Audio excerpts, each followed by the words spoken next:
আসসালামু আলাইকুম প্রিয় দর্শকবৃন্দ। লিখুন টেকের পক্ষ থেকে আপনাদের সবাইকে জানাই সুস্বাগতম। আমরা সকলেই জানি ত্রয়োদশ জাতীয় সংসদ নির্বাচনের আর মাত্র একদিন বাকি।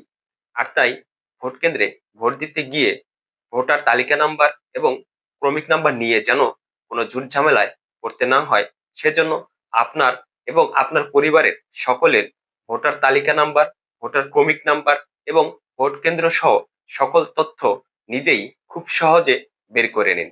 আর সেটি কিভাবে বের করতে হবে আজকের এই ভিডিওতে আমি সেটি আপনাদের দেখাবো।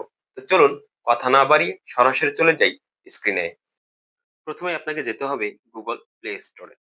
এখানে গিয়ে সার্চ বারে লিখতে হবে smart smart election management BD. এটা লিখে সার্চ করলে অ্যাপটি আপনার সামনে চলে আসবে, তখন আপনি অ্যাপটি ইনস্টল করে নেবেন। অ্যাপটি ইনস্টল হওয়ার পর আপনি এটিকে ওপেন করে নেবেন। ওপেন হবার পর আপনি যে কোনো একটি ল্যাঙ্গুয়েজ সিলেক্ট করে নেবেন। আমরা বাংলা ল্যাঙ্গুয়েজটি সিলেক্ট করে নিচ্ছি। তারপরে এরকম একটি ইন্টারফেস আসবে, তখন আপনি জাতীয় সংসদ নির্বাচন এখানে প্রেস করবেন। এখানে প্রেস করার পর এরকম একটি ইন্টারফেস আসবে, তখন আপনি নিচে সার্চ বারে আবার প্রেস করবেন। সার্চ বারে প্রেস করার পর এরকম একটি ইন্টারফেস আসবে, তখন আপনি এখানে আপনার এনআইডি নাম্বারটি বসিয়ে দেবেন এবং নিচে আপনার জন্ম তারিখটি নির্ভুলভাবে বসিয়ে দিবেন।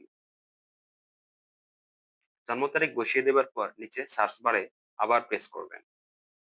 সার্চ করলেই আপনার ভোটার নম্বর, আপনার ভোটিং ক্রমিক নম্বর, আপনার কেন্দ্রের নাম এবং ছবি সহ সকল তথ্য পেয়ে যাবেন খুব সহজেই। আর এভাবে আপনি আপনার পরিবারের সকল ভোটারদের তথ্য বের করতে পারবেন খুব সহজেই। ধন্যবাদ সবাইকে।